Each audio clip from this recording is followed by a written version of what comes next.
Fala galera, beleza? Sejam bem-vindos a mais um vídeo do nosso canal. Vídeo de hoje, vamos olhar o relatório do BCFF11. Então, bora lá pra gente começar o bate-papo sobre o BCFF. Vou deixar minhas redes aí pra vocês, meu Instagram, meu grupo do Telegram, entra lá e bora bater papo por lá também. Começar o bate-papo aqui sobre a questão do BCFF, mais um mês aí onde o gestor trouxe aí alguns pontos em relação à estratégia dele. Esse fundo hoje ele tem uma porcentagem de papel um pouquinho maior, né? E aí o gestor sempre traz um bate-papo, que eu acho legal. FOF, o gestor tem que trazer um racional do que ele está fazendo, o que ele enxerga de mercado, para ver se você identifica, se você se identifica com isso, você investir nesse tipo de ativo. As taxas dele estão aqui, não tem muito o que comentar. Que bom que não tem taxa de performance. Fico feliz quando eu vejo um fundo que não tem essa patifaria chamada taxa de performance. As datas gerais do pagamento de provento e tudo estão aqui. 54 centavinhos, está pagando isso tem 3 meses.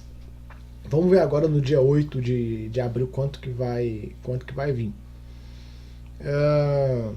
Os dados gerais aqui dele, né, continua sendo negociado com um desconto interessante em relação ao patrimonial, isso como a gente vê isso em todos os FOFs. Um rendimento aí de 54 centavinhos dá um yield analisado de 9,5. Não tá ruim, não tá ruim.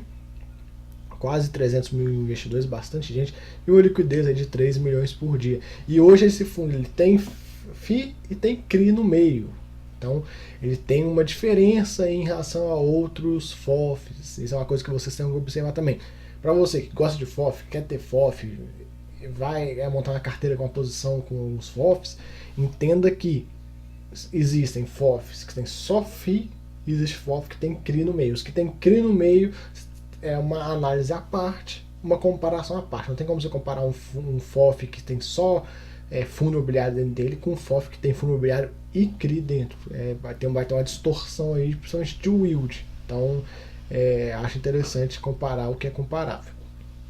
Questão das mensagens que ele traz para os investidores, eu vou dar até um pequeno zoom aqui. E ele começa a falar, né, dos 50 centavinhos, em linha com o mês anterior, ele vem pagando isso, fala um pouco da guerra, não vou ler todo o comentário, senão vai ficar muito cansativo, fala a questão da inflação de novo, e ele fala que no BCFF deve seguir com a sua alocação no portfólio de FIIs, de CRI e CRI diretamente, 54% da carteira. Então, esse é o ponto interessante. Ele fala todos os pontos em relação à guerra, inflação, que eu já venho falando aqui no canal, tem vídeo sobre essa questão da guerra isoladamente. Ele fala essa questão toda da inflação e a gestão está optando por ter uma carteira aí com mais fundos de papel e CRI, né, diretamente. Ele coloca um ponto aqui, ó, da questão do patrimonial dele, fazendo a comparação, né, entre o valor do patrimonial dele com os fundos de tijolo.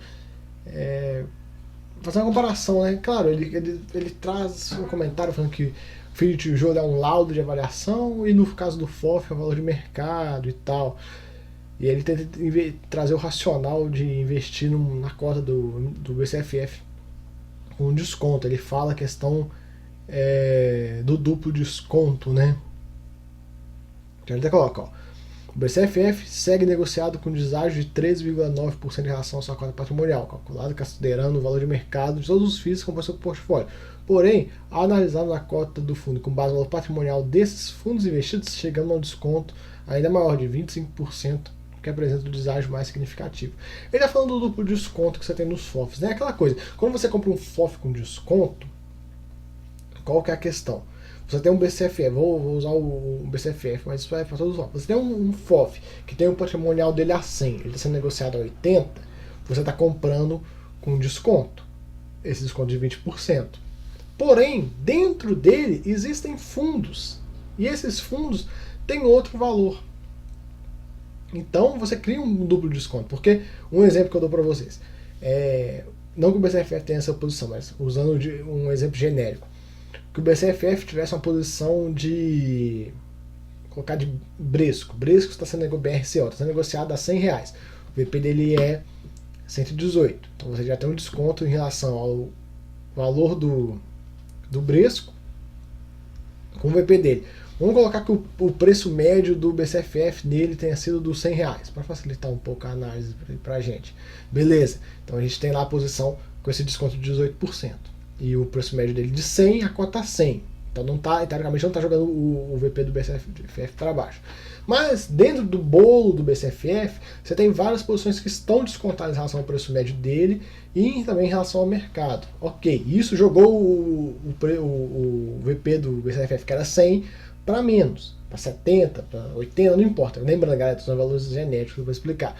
Então jogou o VP dele para baixo. Nisso a cota de mercado acompanhou e tudo ficou mais barato e o fundo ficou negociado abaixo do VP, com outro desconto aqui, em relação ao VP dele. Então, você tem um desconto que você está comprando tudo que tem dentro dele no preço a mercado, que é o preço do VP, preço a mercado. Então é o Bresco a 100, nesse VP de 80, tá aqui, ó, a 100. Não importa se o fundo é negativo ou positivo. Tá lá dentro dele tem uma cotinha de Bresco que ele comprou a 100. Porém, essa cotinha de Bresco, quando você compra o BCFF abaixo do VP do BCFF, 20% de desconto, no caso aqui tipo 68, usando o valor aqui da tela, você está comprando nessa mesma cota de Bresco que está sendo negociada a 100, você está comprando ela por 68. Cara, você não está comprando a cota inteira, mas está comprando parte dela. Então tem esse lance do duplo desconto.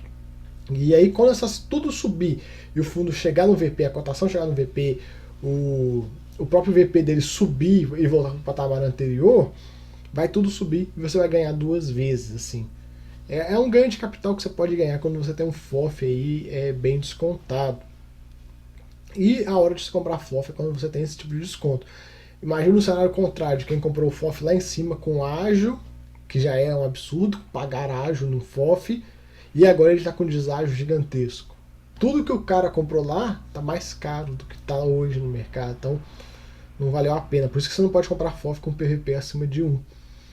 Aqui ele comenta um pouco da questão do desconto e tudo, desde que caiu lá em 2020 no crash do Corona, as cotas não voltaram e nem devem voltar tão cedo. E ele traz aqui, ó, que em 2016, falando um pouco de FII CRI, né? Os FII CRI representavam menos de 10% da composição do IFIX, sendo que agora ele representa 40%. O que está acontecendo? Já vem no IFIX e papelando. Então vai ficar cada vez mais difícil bater o IFIX, porque o IFIX é um índice de total return e a tendência, com esses pagamentos do papel que entrega na inflação na hora, no ato, vai ficar mais difícil.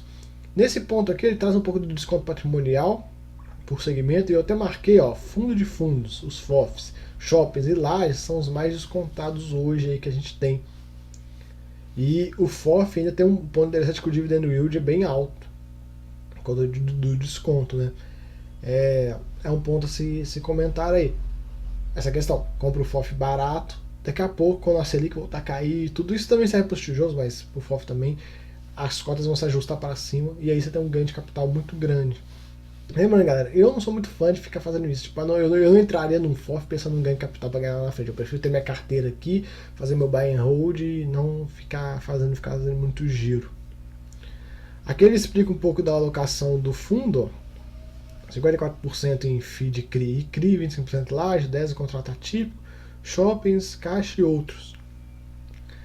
Manteve em linha com o mês anterior a questão de FII de CRI e CRIs, né? Resultado, gerou 64 centavinhos, pagou 54, botaram 10 no bolso, ganharam 2 centavinhos com trade e eles estão ainda com estratégia de short, né, de entrar vendido. Eles estão operando vendido em algumas posições aí. Interessante isso, né? Tem uma reserva de 69 centavos, eles têm uma renda de reserva. E isso pode ser que num momento mais próximo eles consigam até levar esse patamar de rendimento de 54 para 64, não sabe, o gestor também não trouxe nenhum guidance aí, mas é que ele tem capacidade de aumentar esse patamar de distribuição, ele tem, viu, galera? Um pouco dos top 20 de investimentos na carteira, eu marquei aqui 4 posições que são fundos da própria gestora, né? Apenas de curiosidade, mas é algo que a gente tem que comentar. A gente vê aí que tem algo próximo de 15% em fundos da própria BTG. E aqui um pouco do segmento de atuação, né? Já comentei lá em cima, a carteira dele, ó, tem pouquinha coisa de CRI, nem menos de 10%, é bem pouco, né? eu imagino que um dia ele possa aumentar essa parcela aqui. Eu nunca vi o regulamento para ver até quanto que pode, quantos por cento que pode, mas isso deve ter um regulamento para quem ficar curioso. A estratégia dele, qual que é o ponto legal também de ver isso aqui? Temos 70% da estratégia de renda. O que é a estratégia de renda? Estratégia do carrego, que ele vai carregar mês a mês. Ganho de capital só 32%. Isso é bom, que mostra que o fundo não tem uma dependência muito grande de ganho de capital. Aqui a questão do exposto de renda, para a gente seguir no vídeo, ele traz uma questão em receber uma recuperação que eles estão fazendo do IR aí na alienação. Então ele até coloca, ó, em 19/11, o BCFF divulgou um fato relevante informando aos cotistas uma provisão no valor de 4,2 milhões referente ao recolhimento de IR sobre o ganho de capital e operações de código de FII, que foram revertidos e poderão ser distribuídos aos cotistas, 16 centavinhos por cota. Muito bom, né? Então ainda tem aí 1,17, né? Bastante dinheiro que se ele conseguir pegar de volta aí, vai. Também é outra coisa que vai conseguir jogar o patamar de distribuição lá para cima.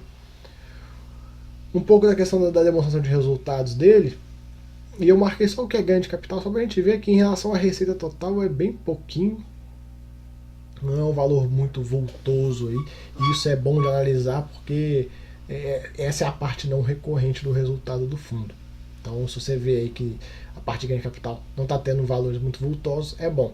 Histórico de distribuição, ó, 54 vem pagando 54 centavos, pagava 50, ó, recorrente 50, jogo aumentaram já para 54, e eu acredito que tem algum aumento aí, em breve eles vão aumentar esse patamar, sei lá, para 60, para 58, não dá para precisar, o gestor também não traz nenhuma informação quanto a isso, mas pelo que eu vejo de reservas, essa questão do imposto de renda e tal, isso me leva a acreditar que ele vai aumentar esse patamar de rendimentos aí em algum momento.